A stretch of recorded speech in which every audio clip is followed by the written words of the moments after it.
The Yellow Wallpaper by Charlotte Perkins Gilman. It is very seldom that mere ordinary people like John and myself secure ancestral halls for the summer. A colonial mansion, a hereditary estate, I would say a haunted house, and reach the height of romantic felicity, but that would be asking too much of fate. Still, I will proudly declare that there is something queer about it. Else, why should it be let so cheaply? And why have stood so long untenanted? John laughs at me, of course, but one expects that in marriage. John is practical in the extreme. He has no patience with faith, an intense horror of superstition, and he scoffs openly at any talk of things not to be felt and seen and put down in figures.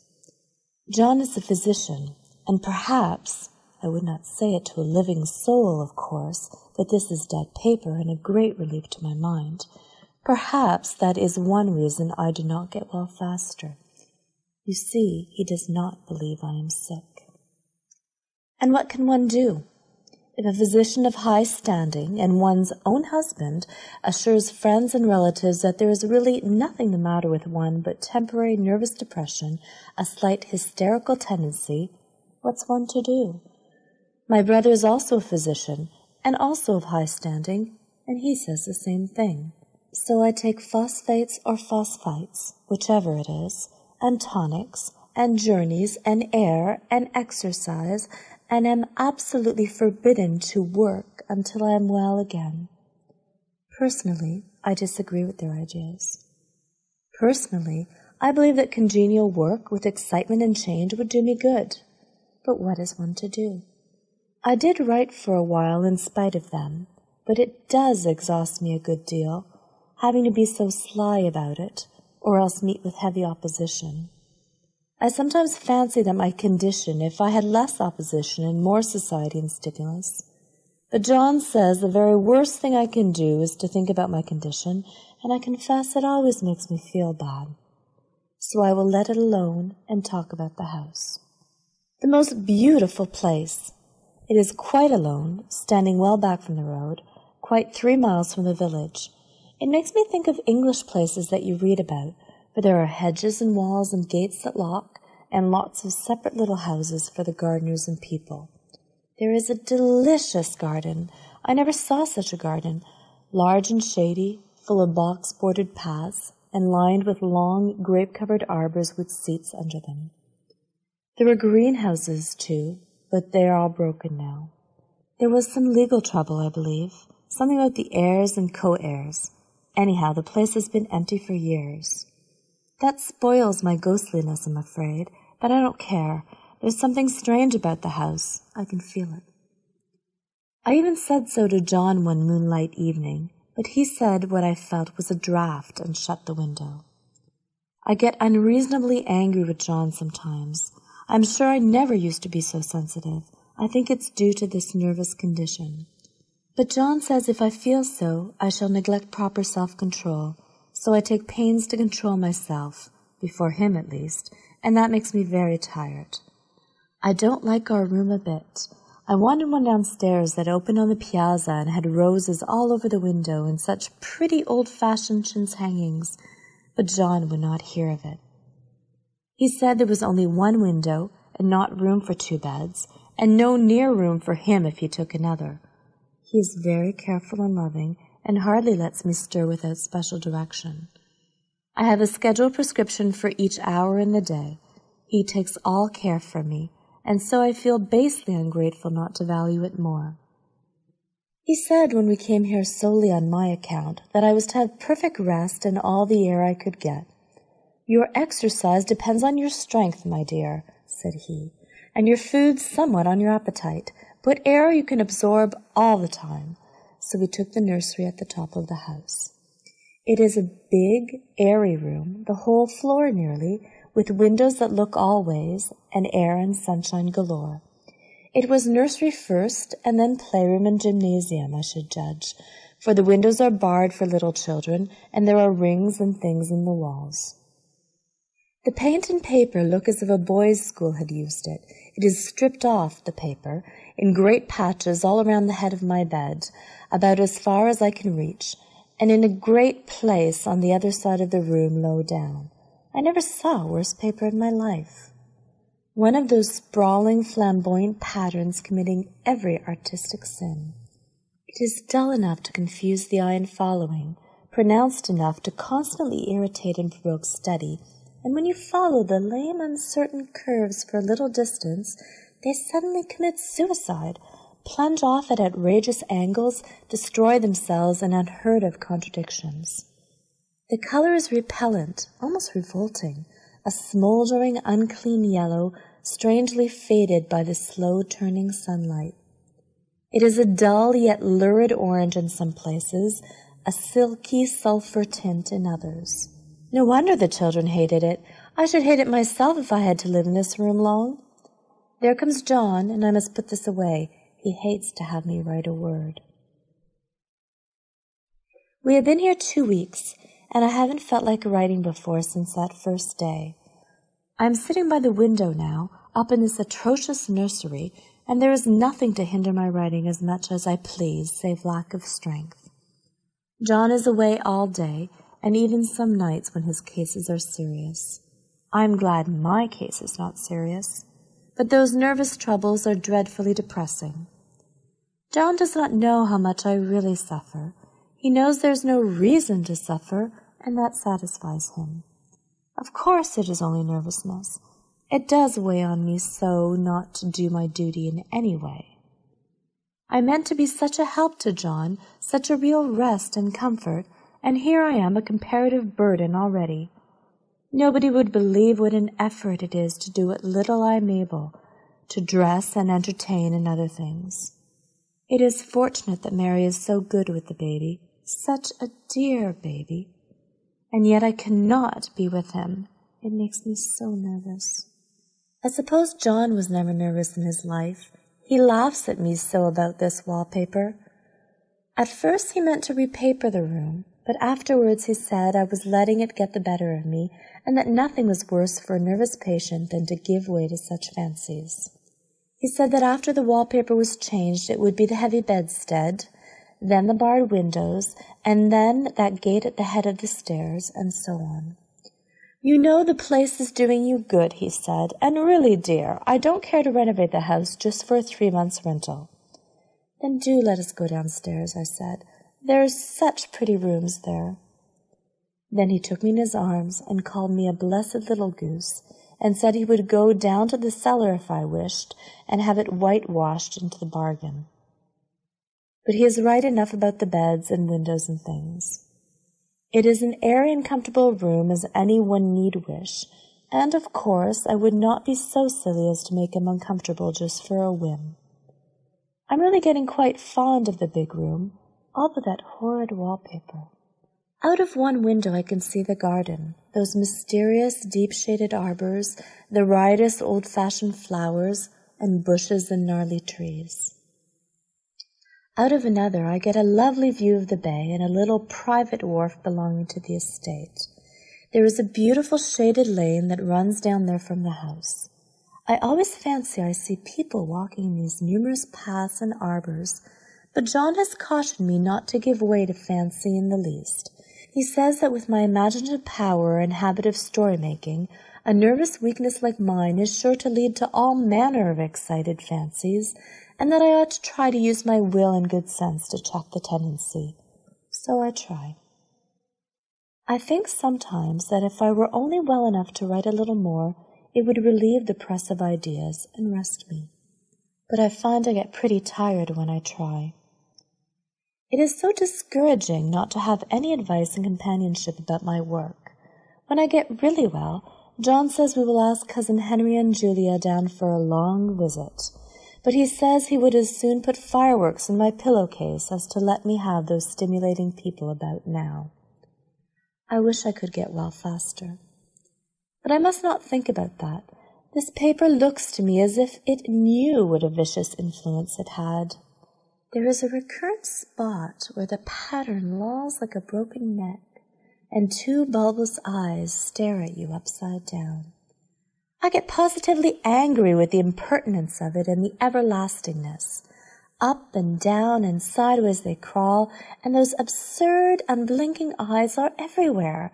There's one place where two breadths didn't match, and the eyes go all up and down the line, one a little higher than the other. I never saw so much expression in an inanimate thing before, and we all know how much expression they have.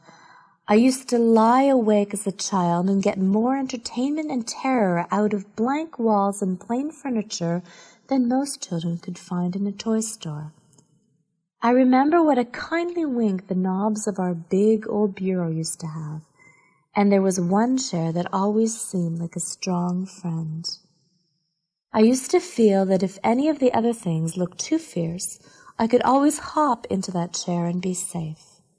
The furniture in this room is no worse than inharmonious, however, for we had to bring it all from downstairs.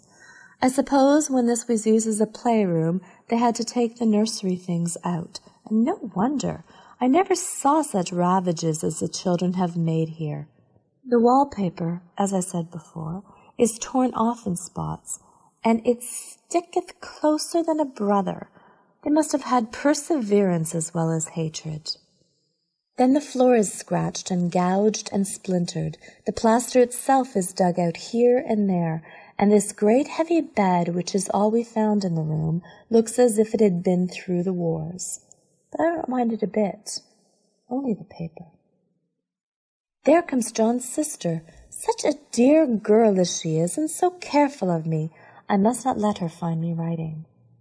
She is a perfect and enthusiastic housekeeper, and hopes for no better profession. I verily believe she thinks it is the writing which made me sick. But I can write when she is out, and see her a long way off from these windows. There is one that commands the road, a lovely shaded winding road, and one that just looks off over the country. A lovely country, too, full of great elms and velvet meadows. This wallpaper has a kind of sub-pattern in a different shade, a particularly irritating one, for you can only see it in certain light and not clearly then. But in the places where it isn't faded and where the sun is just so, I can see a strange, provoking, formless sort of figure that seems to skulk about behind that silly and conspicuous front design. There's Sister on the stairs. Well, the 4th of July is over. The people are gone, and I am tired out. John thought it might do me good to see a little company, so we just had Mother and Nellie and the children down for a week. Of course, I didn't do a thing. Jenny sees to everything now. But it tired me all the same. John says if I don't pick up faster, he shall send me to Weir Mitchell in the fall. But I don't want to go there at all. I had a friend who was in his hands once, and she says he is just like John and my brother, only more so. Besides, it is such an undertaking to go so far. I don't feel as if it was worth while to turn my hand over for anything, and I'm getting dreadfully fretful and querulous. I cry at nothing and cry most of the time. Of course I don't when John is here, or anybody else, but when I am alone. And I am alone a great deal just now. John is kept in town very often by serious cases, and Jenny is good and lets me alone when I want her to. So I walk a little in the garden, or down that lovely lane, sit on the porch under the roses, and lie down up here a good deal. I'm getting fond of the room in spite of the wallpaper, perhaps because of the wallpaper. It dwells in my mind so. I lie here on this great immovable bed. It is nailed down, I believe, and follow that pattern about by the hour. It is as good as gymnastics, I assure you. I start, we'll say, at the bottom, down in the corner over there where it has not been touched, and I determine for the 1000th time that I will follow that pointless pattern to some sort of conclusion. I know a little of the principle of design, and I know this thing was not arranged on any laws of radiation or alternation or repetition or symmetry or anything else that I ever heard of. It is repeated, of course, by the breaths, but not otherwise. Looked at in one way, each breath stands alone.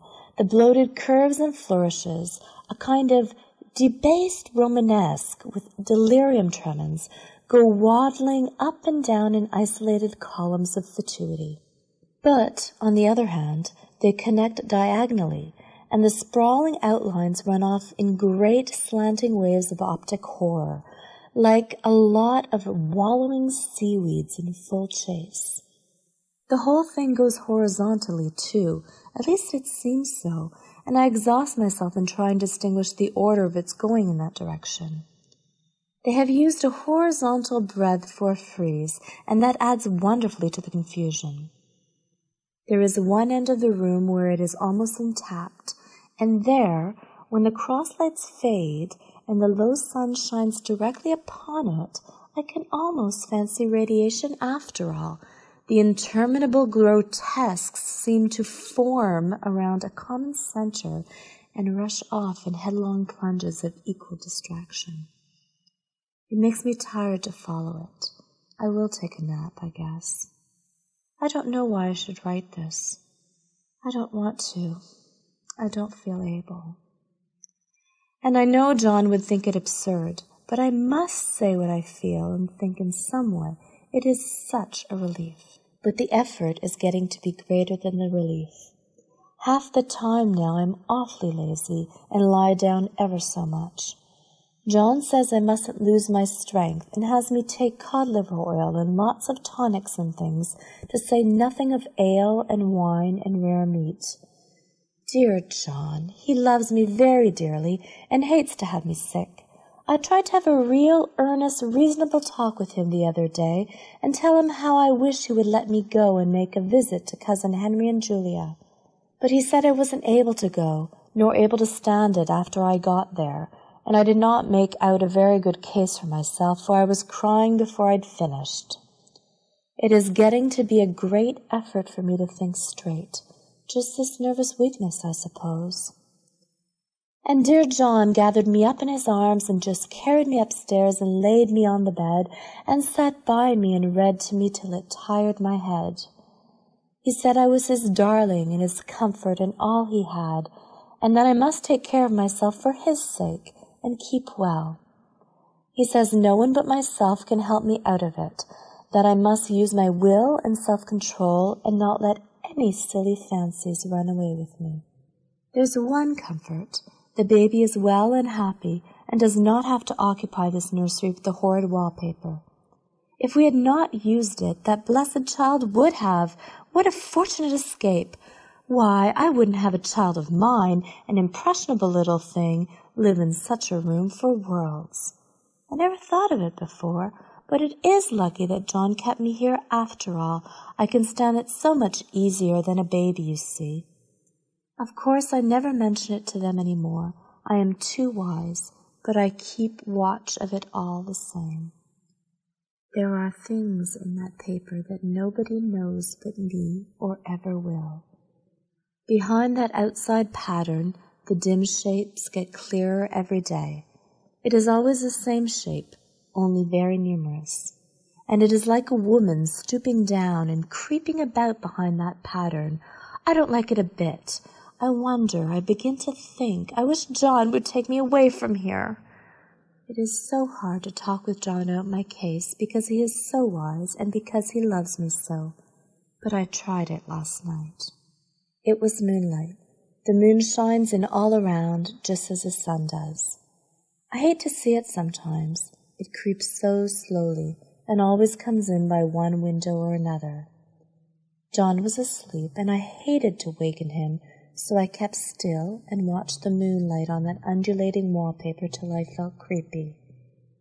The faint figure behind seemed to shake the pattern just as if she wanted to get out.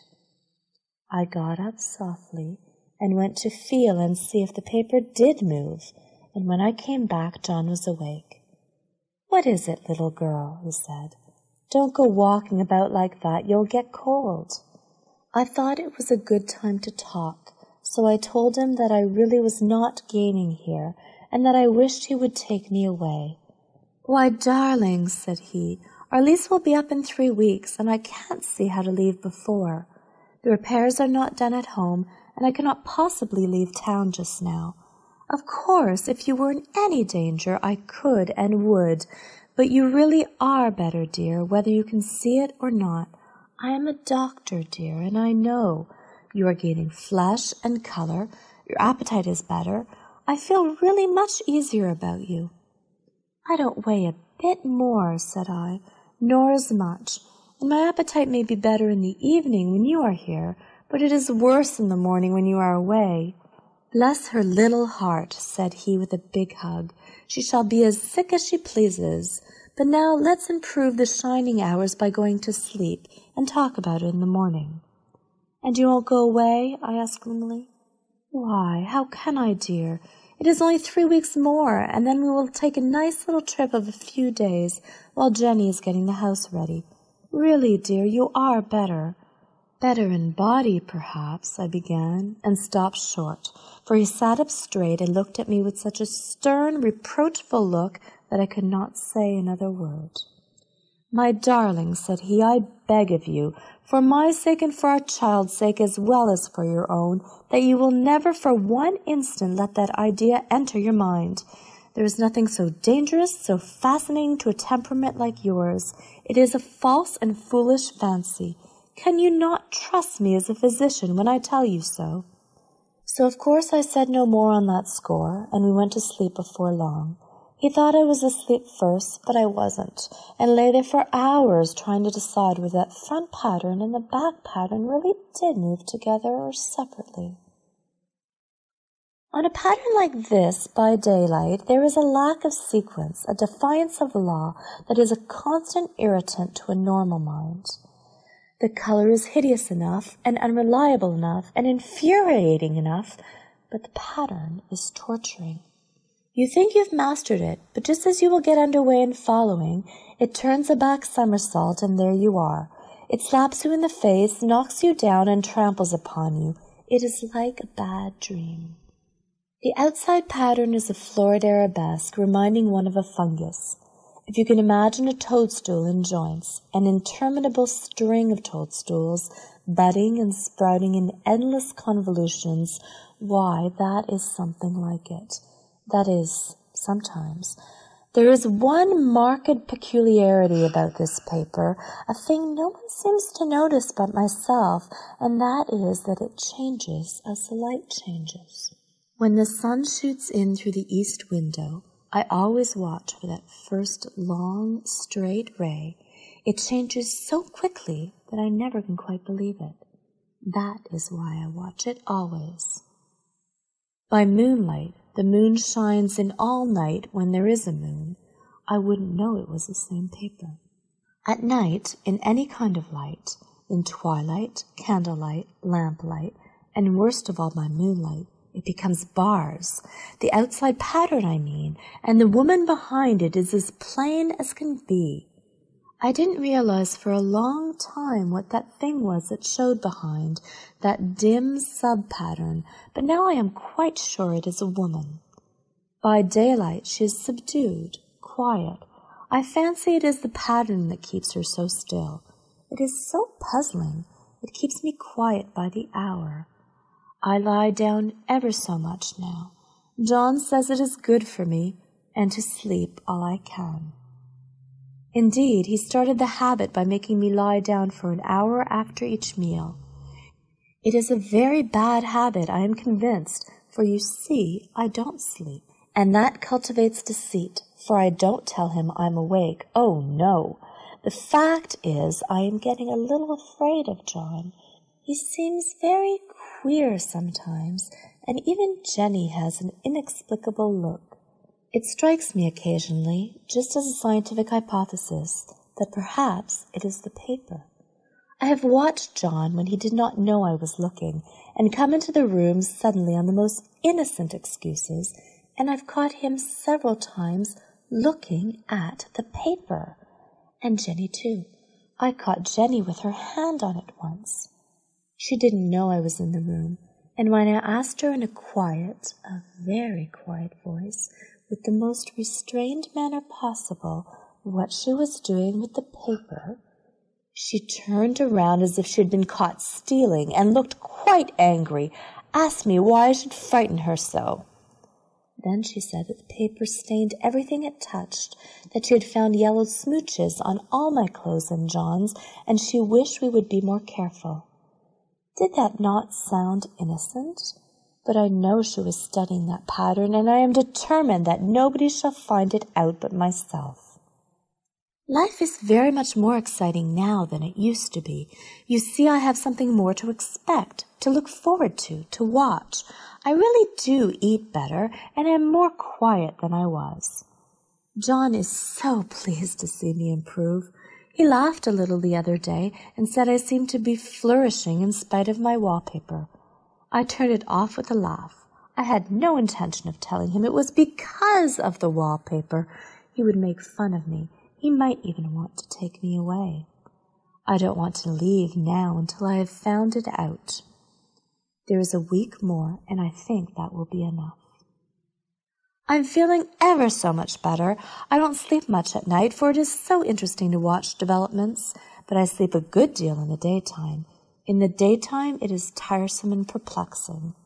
There are always new shoots on the fungus and new shades of yellow all over it.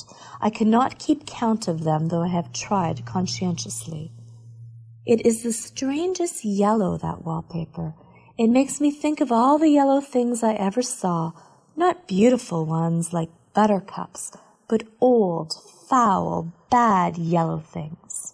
But there is something else about that wallpaper, the smell. I noticed it the moment we came into the room, but with so much air and sun it was not bad.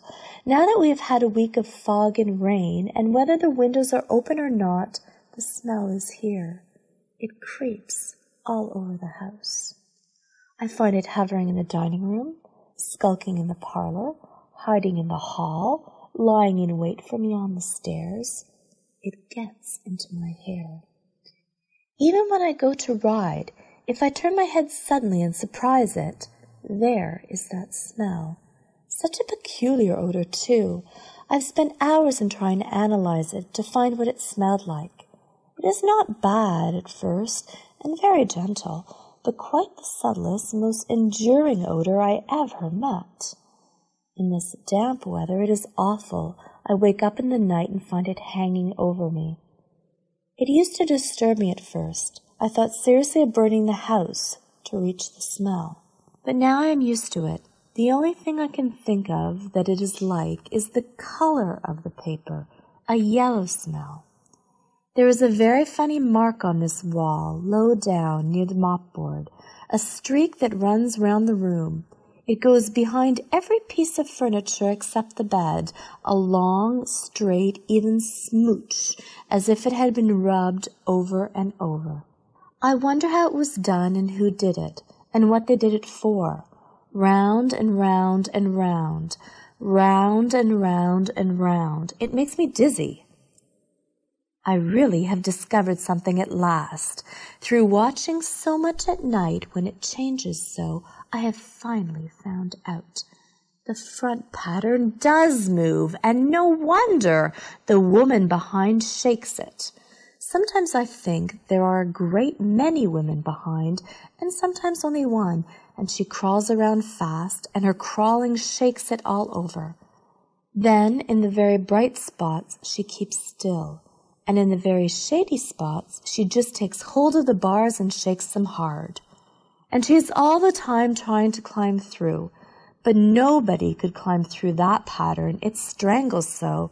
I think that is why it has so many heads. They get through, and then the pattern strangles them off and turns them upside down and makes their eyes white. If those heads were covered or taken off, it would not be half so bad. I think that woman gets out in the daytime, and I'll tell you why, privately. I've seen her. I can see her out every one of my windows. It is the same woman, I know, for she is always creeping, and most women do not creep by daylight. I see her on that long road under the trees, creeping along, and when a carriage comes, she hides under the blackberry vines. I don't blame her a bit. It must be very humiliating to be caught creeping by daylight. I always lock the door when I creep by daylight. I can't do it at night, for I know John would suspect something at once. And John is so queer now that I don't want to irritate him. I wish he would take another room. Besides, I don't want anybody to get that woman out at night but myself. I often wonder if I could see her out of all the windows at once. But, turn as fast as I can only see out of one at a time. And though I always see her, she may be able to creep faster than I can turn. I have watched her sometimes away off in the open country, creeping as fast as a cloud shadow in a high wind. If only that top pattern could be gotten off from the under one. I mean to try it, little by little. I have found out another thing, but I shan't tell it this time. It does not do to trust people too much. There are only 2 more days to get this paper off, and I believe John is beginning to notice. I don't like the look in his eyes. And I heard him ask Jenny a lot of professional questions about me. She had a very good report to give. She said I slept a good deal in the daytime. John knows I don't sleep very well at night, for I'm all so quiet. He asked me all sorts of questions, too, and pretended to be very loving and kind, as if I couldn't see through him. Still, I don't wonder he acts so, sleeping under this paper for 3 months. It only interests me, but I feel sure John and Jenny are secretly affected by it. Hurrah! This is the last night, but it is enough. John is to stay in town overnight and won't be out until this evening. Jenny wanted to sleep with me, the sly thing, but I told her I should undoubtedly rest better for a night all alone. That was clever, for really I wasn't alone a bit. As soon as it was moonlight and that poor thing began to crawl and shake the pattern, I got up and ran to help her. I pulled and she shook. I shook and she pulled, and before morning we had peeled off yards of that paper, a strip about as high as my head and half around the room. And then when the sun came and that awful pattern began to laugh at me, I declared I would finish it today. We go away tomorrow, and they are moving all my furniture down again to leave things as they were before. Jenny looked at the wall in amazement, but I told her merrily that I did it out of pure spite at the vicious thing. She laughed and said she wouldn't mind doing it herself, but I must not get tired. How she betrayed herself that time. But I am here, and no person touches this paper but me, not alive. She tried to get me out of the room. It was too patent. But I said it was so quiet and empty and clean now that I believed I would lie down again and sleep all I could, and not to wake me even for dinner. I would call when I woke. So now she is gone, and the servants are gone, and the things are gone, and there is nothing left but that great bedstead nailed down with the canvas mattress we found on it. We shall sleep downstairs tonight and take the boat home tomorrow. I quite enjoy the room now that it is bare again. How those children did tear about here! This bedstead is fairly gnawed, but I must get to work. I have locked the door and thrown the key down into the front path. I don't want to go out, and I don't want to have anybody come in till John comes. I want to astonish him. I've got a rope up here, and that even Jenny didn't find. If that woman does get out and tries to get away, I can tie her. But I forgot I could not reach far without anything to stand on. This bed will not move. I tried to lift and push it until I was lame, and then I got so angry I bit off a little piece at one corner, but it hurt my teeth. Then I peeled off all the paper I could reach standing on the floor.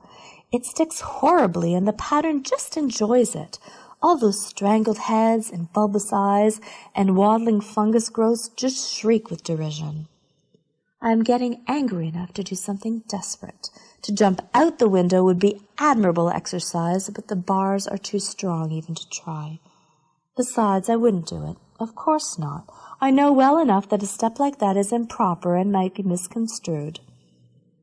I don't want to look out the windows even. There are so many of those creeping women, and they creep so fast. I wonder if they all come out of the wallpaper as I did. But I am securely fastened now by my well-hidden rope. You don't get me out in the road there. I suppose I shall have to go back behind the pattern when it comes night, and that is hard. It is so pleasant to be out in this great room and creep around as I please. I don't want to go outside. I won't, even if Jenny asks me to. For outside you have to creep on the ground, and everything is green instead of yellow. But here I can creep smoothly on the floor, and my shoulder just fits in that long smooch around the wall, so I cannot lose my way. Why, there's John at the door. It is no use, young man, you can't open it. How he does call and pound. Now he's crying for an axe. It would be a shame to break down that beautiful door. John, dear, I said in the gentlest voice, the key is down by the front steps under a plantain leaf. That silenced him for a few moments. Then he said, very quietly indeed, Open the door, my darling. I can't, said I. The key is down by the front door under a plantain leaf. And then I said it again, several times, very gently and slowly, and said it so often that he had to go and see, and he got it, of course, and came in. He stopped short by the door. What is the matter? He cried. For God's sakes, what are you doing? I just kept on creeping just the same, but I looked at him over my shoulder. I've got out at last, said I, in spite of you and Jane, and I've pulled off most of the paper, so you can't put me back.